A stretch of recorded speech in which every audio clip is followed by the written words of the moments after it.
held a news briefing at the AICC headquarters. It's a lot of drama that's unfolding right now at Chidambaram's residence. Now, that is his residence, the Jorbagh residence, where we're given to understand he has already reached, and now probe team has reached there. And there's a lot of media present. The gate of the residence is locked, as you can see. It's the media, the cameras, the reporters, and even the probe team officials who are outside. And let's see if we can actually get a comment. Okay, and also we're going to try and go across to, one of our reporters to tell you what's happening. But the information that we're getting is that because the probe gate was not being opened, some of the officials actually scaled the wall, climbed over the wall, and dodged trees to get in. That is the residence of P. Chidambaram. And those are the visuals that we're trying to get to you from while standing outside the gate. Some of those officials, you can see, some of those officials are inside the residence while the gate is still locked. So they have still managed to go inside. High drama unfolding this Wednesday evening, obviously, after P. Chidambaram made that public appearance 24 hours after the High Court verdict yesterday, rejecting his anticipatory bail plea. He was not publicly seen after that. He was in Supreme Court, though, and a picture was released about it.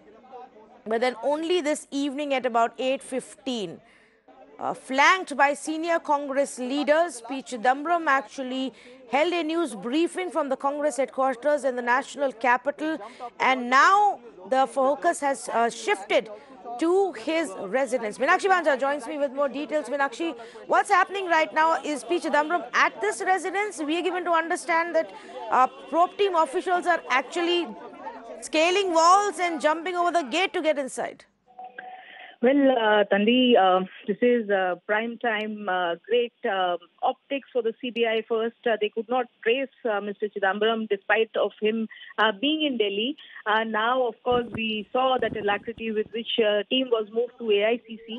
And now clearly these dramatic visuals that you are referring to, which our viewers can see on air, of the CBI officials who appear to be in great shape to be scaling the walls since allegedly nobody was opening the main gate.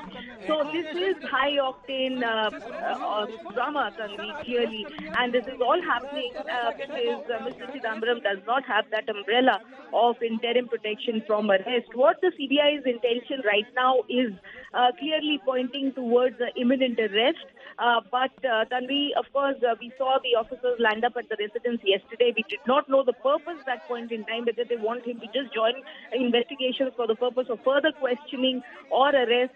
And Mr. Chidambaram's statement itself just a short while back indicating that he is awaiting the outcome of the Supreme Court's orders. But clearly, the CBI and the ED, this point in time, have different plans. Yes, and we've got our reporters standing outside that location as well. As you see all this ruckus, I'm not too sure who's climbing the wall now, if these are investigating officials of Enforcement Directorate or the CBI, but they clearly are committed to getting inside and to try and get through P. Chidambaram, though, like we've been telling you, if ED or CBI actually wanted to get through to P. Chidambaram, it wouldn't take them 24 long hours.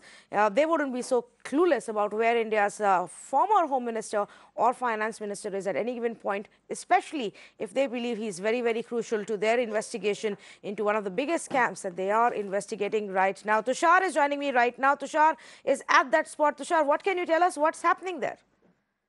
Yesterday, when the High Court denied the interim protection to P. Chidambaram in the INX media case, since then, Mr. P. Chidambaram has approached the Supreme Court, but after approaching the Supreme Court, he was untraceable, and even CBI ED had been trying to get him. But since yesterday, after approaching the Supreme Court around 5 p.m. in the evening, he was untraceable. And tonight, when there was a press conference held by his entourage of lawyers, that is Abhishek Manu Singhvi, Kapil Sibal, Vivek Tankha, as well as Salman Khurshid, P. Chidambaram made an entry into the AICC headquarters about an hour and a half back, and he sat down in the press conference and cleared out and justified, saying that he's not involved in any kind of cases that has been registered against him. The ED and CBI have not been able to prove anything in all these cases. There have been no conclusive evidence, and right now a team of CBI has arrived at Chidambaram's residence. He went inside his own residence about 15-20 minutes back, along with Sibbal and Abhishek Manu Singhvi. A team of CBI has arrived at his residence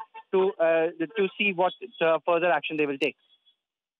Tushar, this is Avni. This side, if you can just for our viewers who've just joined in, there's been a lot of dramatic developments happening as far as this entire case is concerned. If you can take us through what's been happening at this point in time. Until now, we can see all the visuals on our screens of the teams there who are trying one way or the other to actually get in. Well, that's right. And a team of CBI officials, around 3 or 4 CBI officials had arrived at Chidambaram's residence, and they were ringing the bell of Chidambaram's residence, but to no avail. The Chidambaram did not answer the door, so they scaled the walls and entered Chidambaram's residence inside the main gate, and they are now in talks with the guard, who is not allowing the CBI officials to enter the main area of Chidambaram's residence right now. So the CBI officials are currently inside Chidambaram residence, but have not entered the main premises of Chidambaram residence. It is yet to be seen what is going to happen. Either they are going to arrest him, or they are going to again give them a summon, because last night they did give him summon. They stuck the summon notice on his front door and asked him to report to the CBI within 2 hours. There were teams of CBI who had come earlier yesterday and also today morning, but right now the team of CBI, after they got to know that P. Chidambaram had arrived at AICC headquarters and now is back at his residence, a team of CBI has arrived at Mr. P. Chidambaram's residence. All right, Tushar, thank you so much for getting us those details, the visuals there on your screens of all the drama that's unfolding at this point in time. Remember, just a short while back, Chidambaram made his first public appearance in 24 hours. He made a brief statement, obviously took no questions at that point in time, but it was in fact a show of strength at the press conference, Congress rallying behind Chidambaram. And now, of course, these are the latest updates. The probe team is at Chidambaram's residence, a CBI team outside the ex-finance minister's house at this point, trying to find a way to get in one way or the other.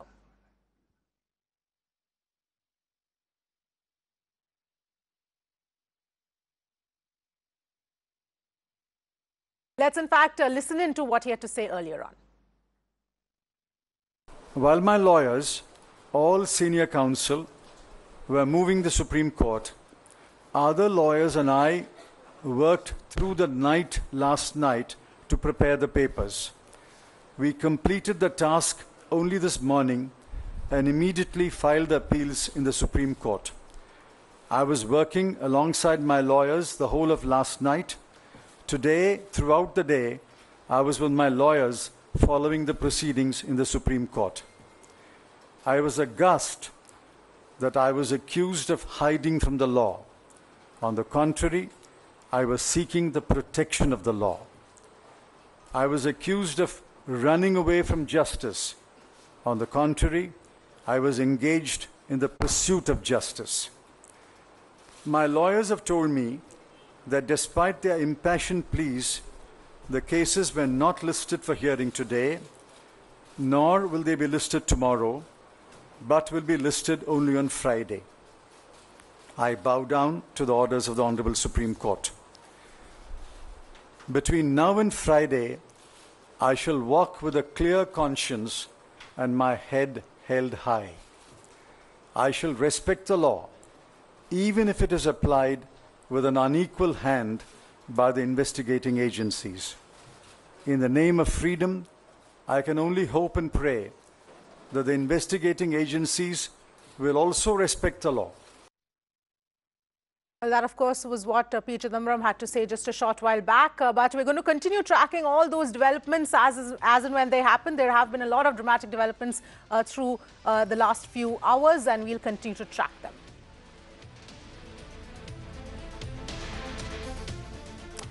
Well, good evening. You're watching the Urban Debate. I'm Avni Raja. Our economy is in pain. The economic crisis is deepening. It's no longer only about people not buying houses or cars or bikes. Things have become so grim that consumers are even thinking twice about buying 5 rupees biscuit packets. People have even reduced their consumption of soaps, shampoos, innerwear. And these are all things that you usually don't expect people to stop buying. Let's look at an example. India's largest biscuit maker, Parle Products, today said that they may have no choice but to lay off 10% of their employees. That's 10,000 people who may end up losing their jobs if the government doesn't step in. The management has said that demand has slowed down both in rural and urban areas. Now, this comes after Britannia's managing director also talked about the slowdown, saying that if a consumer is thinking twice about buying a 5 rupee product, then there is some serious issue in the economy. The question at this point is, how deep is the downturn?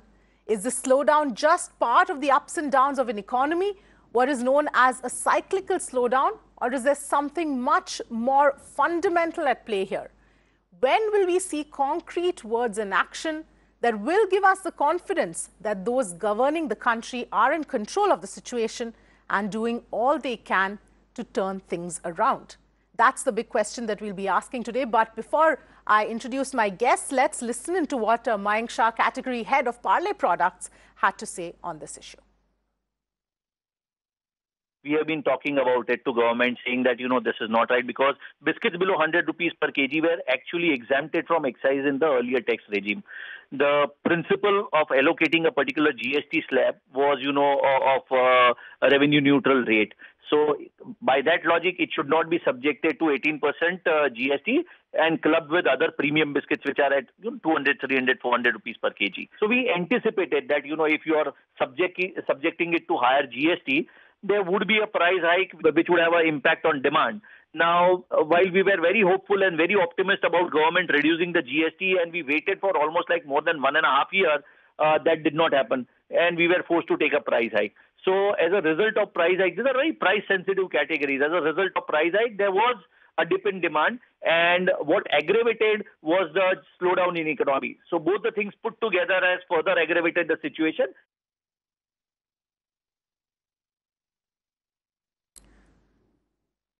All right, let's in fact introduce the panel of guests who are with me today. Jagdish Khattar, founder of Carnation Autos; Ajay Baga, market expert; Viren Shah, president of Federation of Retail Traders Welfare Association; Mohan Guruswamis, senior economist; Professor Arun Kumar, chair, Professor, Institute of Social Sciences; Professor Aman Agarwal, director, Indian Institute of Finance. Thank you, all of you, so much for joining in. This extremely important issue, and we're seeing the extent of how deep the slowdown really is. Let me start with Jagdish Khattar. Let's first understand what the impact is really on industries at the micro level before we get to the macros. Jagdish Khattar, if you can take us through what the situation is on ground. We of course know how the auto numbers have been over the last few months, how it was last month as well, but give us your perspective.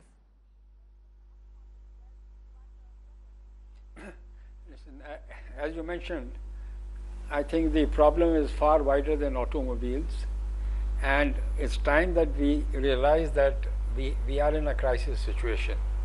We can keep on talking about 10%, 7%, 5%, that may be today as compared to a higher figure a few months earlier. But it appears that as we go along, things will not improve anymore. So my request and suggestion would be that why this happened, etc., we could keep that aside, because we lose a lot of time in that, and let us all accept that we have a crisis on our hand, and it needs to be tackled by everyone together, without giving any, blaming anyone for it, because that's not going to solve the problem. So the problem is across most of the sectors. I think there is some people are uncertain about the jobs that they are having. They are uncertain about what the government is. Of course, the government is saying that some package will come soon. If a package comes, will that solve the problems? I think everyone has to be ready to play their role in it. So I don't want to take much of your time, except to say that we are in a crisis which has developed over a period of time, and cumulatively we are faced with it. We all need to sit down together and forget every other differences between us. There is no point blaming each other or who has done, why it has done. We are in a problem, we are in a crisis, and we need to meet that together. You have experts, they have solutions, and let us all think on same lines as far as possible. Right, absolutely. Virensha, let me come to you next. I mean, of course, we know that we've been talking about how people are not going out there and buying houses and people are not buying cars and two-wheelers. But now, obviously, the situation has gotten much worse with people not even buying things like biscuits and innerwear. All across the board, we are seeing a slowdown. Take us through your perspective. I mean, whatever you see is there on your screen. If the biscuit sales are down, and people at Parle, 10,000 people have been jobless. So you can understand what is the scenario in India. This itself shows the basic food where this buying is less. So you can imagine there is nowhere else like housing, clothing, everywhere, all the businesses are affected as on today. People do not have any cash with them to save. Those people who have the job, they cannot give that kind of a salary they are paying for all these years. This year, the increment they have not given. Forget about increment. A lot of business houses, a lot of shops, they have not paid the salary for 2 months and 3 months and sometimes even 6 months. Salaries are not paid. People are losing job. Businesses are dying. There are a lot of shops are shutting down. People are actually giving their shop on rent. Even the rent on the shop, it's come down by 30 to 40%. Those times are gone where there was a demand. New shops were opening. Right now is a time where people cannot be able to achieve the result what they've been achieving since last 5 years or 7 years before. Things are gradually going down, and as on today the scenario is such, more than 35 to 40% business down. The overheads and the turnover, it's both have come to the standstill right now, and the overheads are going high. People cannot be paid salary. So scenario at the grassroots level is very, very sad. Of course, there are other business houses are also getting affected. So you see the overall picture. It's Indian business Right. are dying. Maybe it could be a demonetization is the biggest factor which I can think of as on today.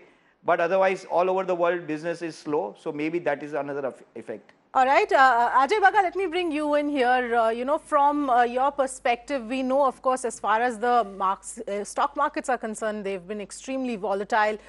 People have been, in fact, we've been getting a lot of questions about people asking whether or not to withdraw from mutual funds, what to do with their money. And of course, on the other hand, we are hearing things from the finance ministry about possible, rollback of things like a long-term capital gains tax after 3 years. In your perspective, will something like that actually help? Is that purely going to, is a change in sentiment really going to help turn things around? Yeah, Avni, today two good things happened. I would, proceed on the lines of our senior Mr. Khattar, the way he spoke about solutions, because analysis we'll keep on doing. There is no end to it. Yes. What is the way ahead now? I think RBI has done its bit on the monetary side. It has provided liquidity. Today we are liquid about 2 lakh crores in the money markets on a daily basis. It has cut rates 4 times. Today the RBI minutes came out, the RBI last monetary policy committee minutes, and all the 6 committee members were unanimous that there is a slowdown and fiscal has to now step up. So we need more reforms. We need a stronger stimulus from the fiscal. The second good thing was Piyush Goyal was in town, the Commerce Minister, and addressing various fora. He was clear that there is discussion on for a stimulus and you can expect a stimulus in the very short term. So over the next few weeks, I think you will see some kind of a stimulus. What will take us out of this downturn? You need a very coordinated, very convergent action just like 2008.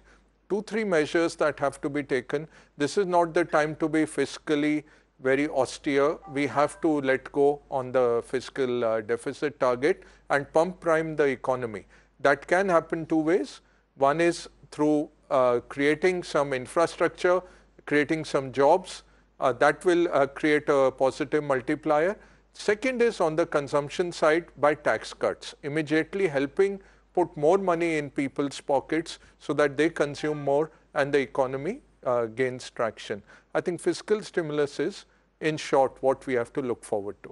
Absolutely, and that's a very key point as to whether or not the government will be willing to let go of its fiscal target and whether or not that's the only solution. But we'll get to that in just a bit. Let's get in our other voices as well. Mohan Guruswami, coming to you, your perspective at this point in time, considering that, you know, we were a few weeks ago, we were talking about a slowdown in real estate, slowdown in auto industry. Now we are coming down to a slowdown in things that you usually don't expect people to reduce buying.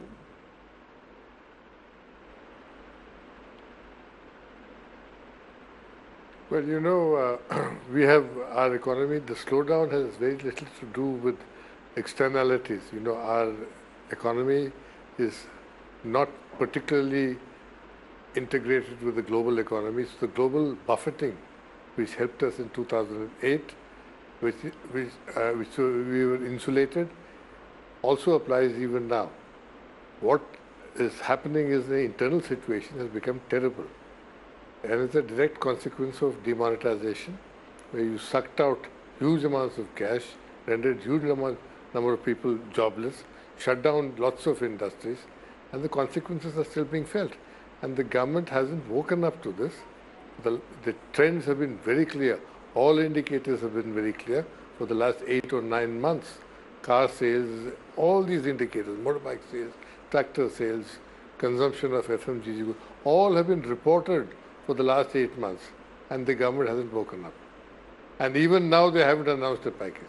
The only thing we got was a 0.35% rate cut announced by the RBI, and we're not even sure whether the banks will pass that on to the customers. I think you need drastic solutions, you need a huge pump prime, you need a huge jump start to get the economy growing, and that, it seems, the government is short of ideas on what to do. Because that is why nothing is coming out of the big black box, and they're sitting and holding meetings after meetings. And I think time is running out very fast. At this stage of biscuit sales, you know, I used to work in a biscuit company many years ago. The major consumers of the glucose biscuits were workers and school children. You know, at that level, it's really gone, and lower income. And at that level, it's gone down. That means how badly they... So, you know, car sales, we're all talking about pump priming car sales, but how do you pump prime the industry which is the people who are right at the bottom? Yes. You know, who don't have jobs. Yes, absolutely. Who don't have hopes. Yes, absolutely. You want to do something there first. Yes, absolutely. Obviously, it's all a reflection of how people are feeling, and the fact that sentiment at this point in time is extremely low, and people are extremely insecure about things like jobs, which is also the key thing that has to be addressed. But Professor Aman Agarwal, bringing you in here, what is your opening comments? You see, I think the government would need to take all the 3 measures together. One is on the monetary front, they started doing a little bit about it. The second is on the fiscal front, and the third is about the administrative reforms structure as well. There is a lot of administrative hindrance which is actually causing a lot of pain to the economy as of today. You see, if you look at, I have already talked before also, not only in cars, but even when you look at small vendors in a city like Delhi, when you are shutting down illegal use of premises which have been happening for the good 30, 40, 50 years. Why have been development authorities sleeping over it, and suddenly one day they wake up and they are now shutting down everything which is happening? Now please tell me, with small vendor which is actually working there, how will he is going to make his livelihood go forward on the name of trying to create a good environment or a better environment? In one day you can't change the whole world, and I think that is where the administrative reforms, the way administration is working as of today, is actually creating a chaos and a problem. Apart from that, the fiscal measures which are there, I think already some of us have suggested, but then we need to keep in mind that the fiscal spending needs to be in a productive manner. It needs to be something which is going to induce, and empower things to go forward, and not basically distribute subsidies or distribute largesse to large communities and which will be of wasteful expenditure. In monetary front, they can still do much further because the RBI cut, is not really getting transferred to the people at large, whether it is in terms of loans. But what the RBI needs to look at today is creating liquidity, creating jobs. 13 or 14 banks were under PCA for almost about a year and a half, 2 years before Shaktikant Das took over. Now they can actually ask the banks to go about opening up branches, going to rural areas, doing agriculture financing, doing a lot of other things which are needed in the country. And I think that would certainly spur growth because the banks have not expanded themselves in the last 2.5 years. Now the focus has to be growth through jobs. Right. And jobs need to be created, whether it is through the private sector, through the other, because if jobs are there, people will have money in their hands. If people have money in their hands, they don't mind paying taxes. One thing which is very interesting raised in the Parle's case is about GST. Yes. And I think in terms of fiscal prudence, they need to regularize and make it more homogeneous. Plus, they need to also see that petrol and diesel, which has been kept out of the GST framework, comes in, because look at the fact that as of today, almost about 55 to 65% of the petrol or diesel prices is nothing else but state taxes. That is going to get reduced to immediately to about, even if we take the highest bracket, to about 28%. So we are going to immediately cut down the cost to the end consumer, whether it is vegetables, whether it is products and other things. That needs to be immediately done. It's been almost about 2 years now. They have been talking about it, but nothing has been done. The states have been given a levy. They should actually go about doing it so that will help at least reduce the cost to the producer, and they will be able to surface at least some component. But keep the fact that liquidity is a big problem. The way of life in India, which has been going on with the parallel economy, is not going to be there tomorrow, and we are not looking at those kind of NPAs which have been sponsoring growth in this country going forward as well. Right, absolutely. In fact, let's also get in Professor Arun Kumar as well. Your perspective, Professor Kumar, because one part, like we've been hearing our panelists also talk about, is creation of jobs, but the other part is also, the way people feel about having jobs even now, because there is so much of insecurity. Nobody knows if their jobs are going to get cut. You have people like Parle coming out and saying we may have no choice but to cut 10,000 jobs. So there is a lot of insecurity among people, which obviously then leads to spending as less as possible. So you are absolutely right that employment has been a major problem. But let me begin from the fact that there is a structural problem in the economy, and that's why, in spite of the RBI cutting interest rates and the stock market being at a high in the last 6-8 months, investment is not reviving in the private sector, and that's because capacity utilization, as per the RBI data, has been below 75%, and probably falling after the RBI data was released about 6 months back. So as long as capacity utilization is low, investment does not revive. And as you can see in automobile sector, FMCG sector, and various other sectors, the factories are closing down for a week, 10 days, etc., which suggests that capacity utilization is going down further. Now, where does this problem begin? The structural problem began, with demonetization, because we have a very large unorganized sector which employs 94% of the workforce and produces 45% of the output. And demonetization hit this unorganized sector very hard. People lost their jobs and went back to rural areas. So MGNREGS demand shot up, showing that people were losing jobs. Secondly, the credit offtake in November 2016 was at the lowest point in 60 years, and in July 2017 it became negative to industry, which had never happened before, showing that output was declining and employment was declining. So in a sense, first we had the shock of the demonetization, which hit the unorganized sector and employment went down. Then came the shock of GST, and GST has shocked the unorganized sector first, and then also the organized sector. We've had more than 1,000 changes. There's been a huge confusion around GST, and there's a structural problem there, that even though unorganized sector is exempt from GST, but what has happened is that the unorganized sector doesn't get input credit, cannot give input credit, and there's the reverse charge mechanism which has not yet been implemented, but that's hanging fire. So in other words, the unorganized sector, in spite of being exempted from GST, actually suffered further, and the organized sector also suffered. and then we had the NPA crisis continuing on, and the NBFC crisis added to that. So these three big shocks to the economy have meant that unemployment declined. When unemployment declines, then the agriculture demand goes down and food prices decline. So there's a deflation in food prices, and farmers' income suffered, and farmers went into a crisis. So you had the unemployment crisis and the farmers' crisis, and both of them in the unorganized sector, which meant demand went down. And when demand went down, it finally started affecting the organized sector in the last 1 year. Right. So that we've seen the rate of growth fall from 8% to 5.8% officially, but it's fallen even further. And because of this unemployment increasing and demand going down, therefore capacity utilization has been low. And that's why my argument is that we have to create a stimulus through creating jobs. You know, fiscal deficit cannot be raised very much at this point of time, because if you take the center's fiscal deficit, state's fiscal deficit, and what the center has done to the public sector units by putting the fiscal deficit on them, the fiscal deficit is close to 8 to 9%.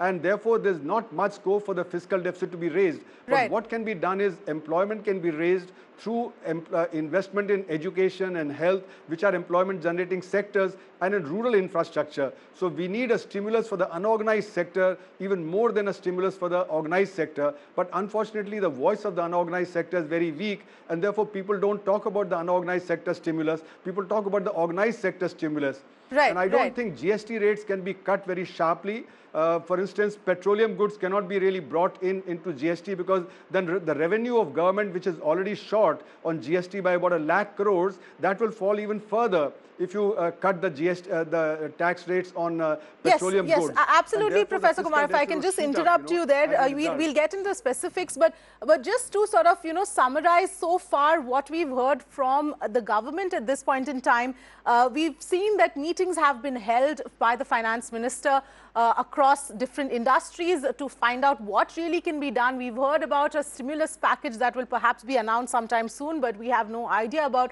what it really is going to entail. We know that a draft DTC code has been, a direct tax code has been submitted, which will overhaul the entire tax system. But again, we don't know what exactly is in that draft code and when and it will be implemented. And we've heard about small other measures, like perhaps a rollback of a long-term capital gains tax after 3 years. So that's really so far what we've heard from the government, which is, in my opinion, at this point in time, nothing concrete at all. We don't know what the government is thinking, how it is going to act in this entire issue.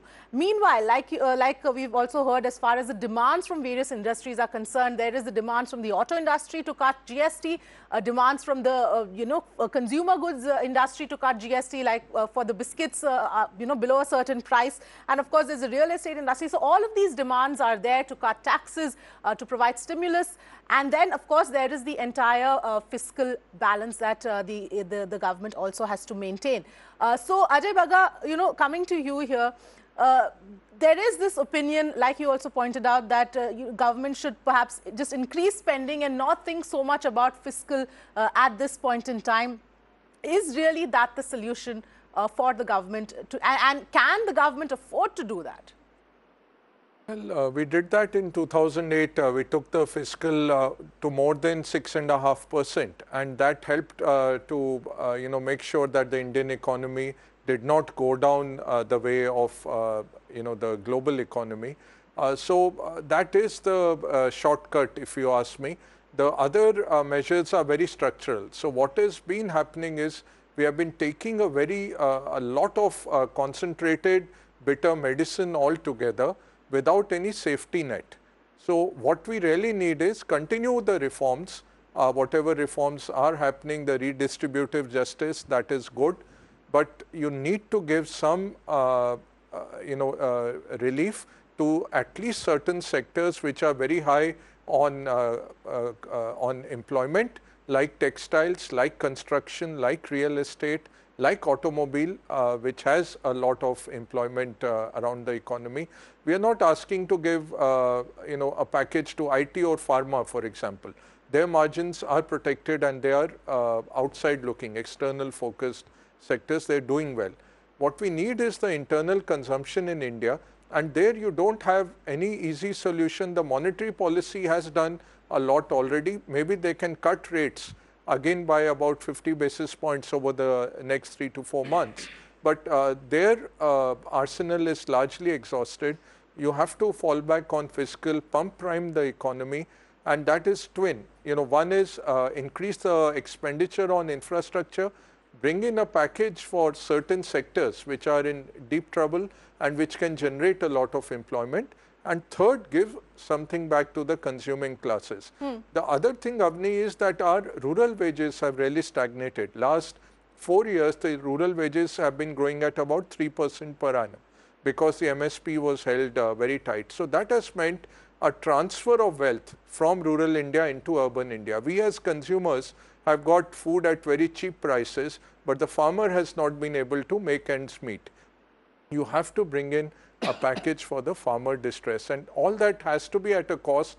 We can take a call that yes, we will skip our fiscal FRBM targets for the next 2 years because we need to jumpstart the economy. It's like a patient is in a heart failure mode and you have to give them that electric therapy to kickstart the heart again. That's where we have reached. Yes, absolutely. And Mohan Guruswami, let me come to you here. The fact that, like again, Ajay Baga was just pointing out that RBI has done all it can. It has reduced rates so much, but we obviously haven't seen that transmission happening from the banks in terms of lower rates. Does that really indicate, isn't that a big indicator of the fact that this could be a much deeper slowdown, much a more structural slowdown? And if that is in fact the case, then RBI cutting rates is really not going to help. In fact, that is an observation that one of the Monetary Policy Committee members made as far as the minutes are concerned, saying that monetary policy has limitations with respect to impacting structural factors, and reforms is what is really going to help come out of this.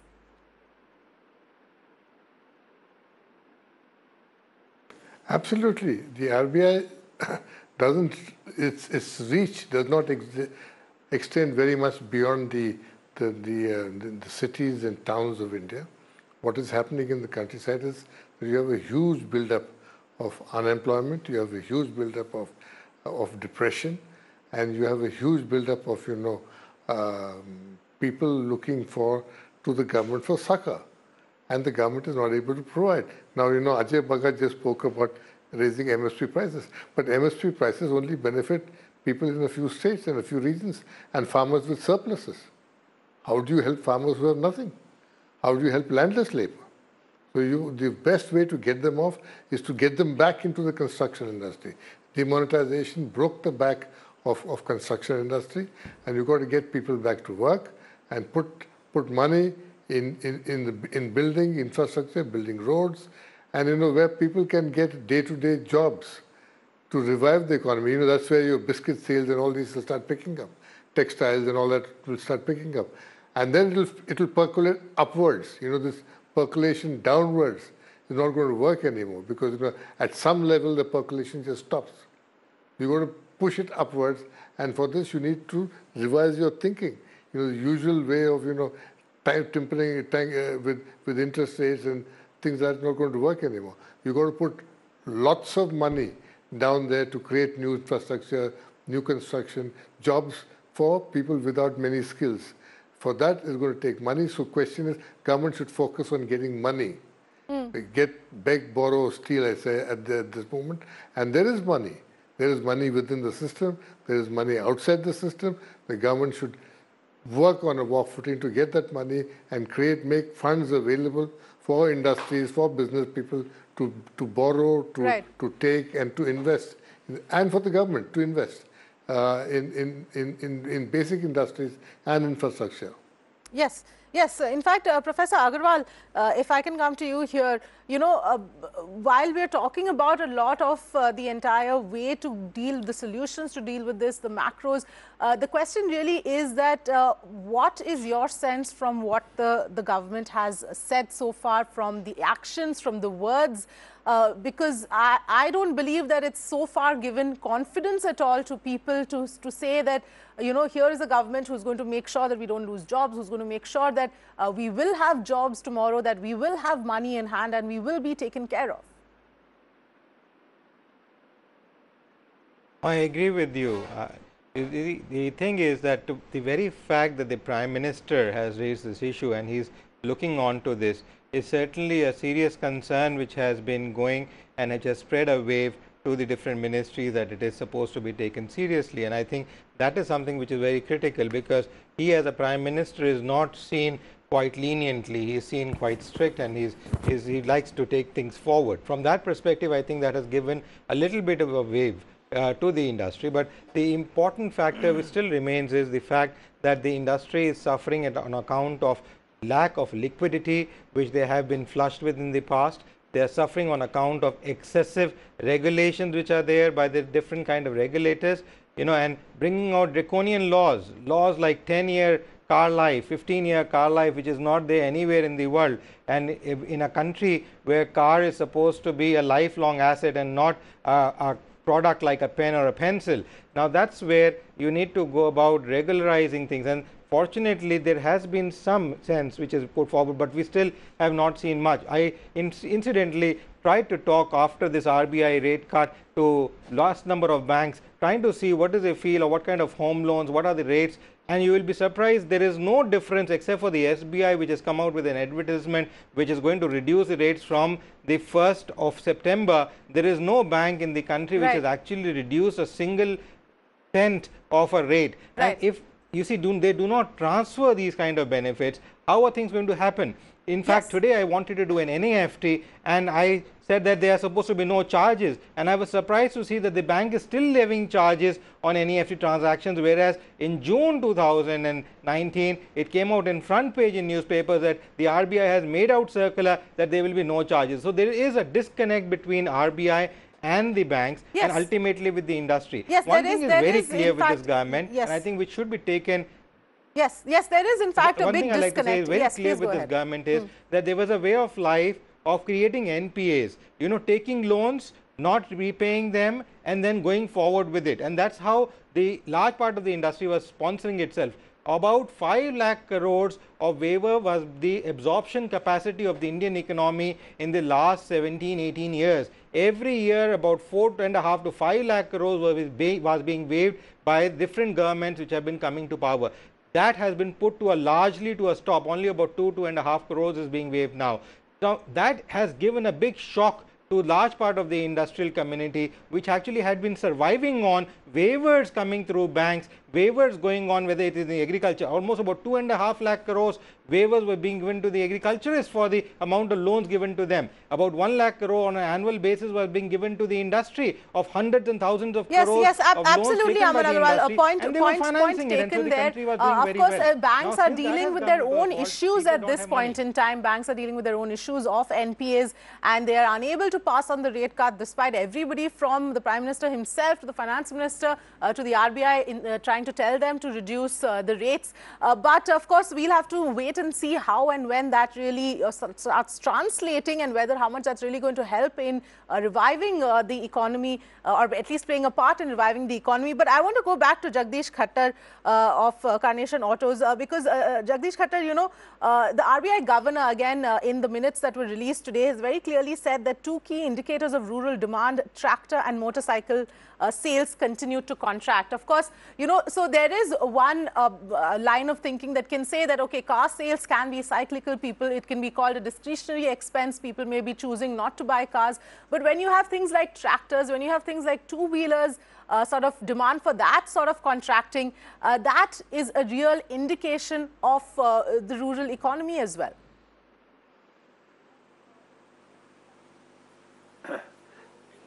Let's all agree that we have a crisis on our hand, and that crisis is in all segments. So my first request would be that A, let us all accept that there is a crisis. Let us also accept that all of us need to work together on this.